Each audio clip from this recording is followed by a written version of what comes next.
Melayani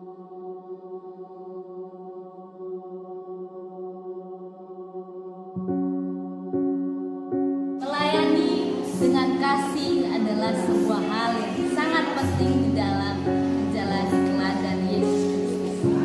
Mengerti waktu Tuhan yang terbaik. Jadi saudara yang terkasih, kita harus mengerti apa yang menjadi waktunya Tuhan. Sebab waktu Tuhan bukanlah waktunya kita, melainkan waktu Tuhan adalah waktu yang terbaik.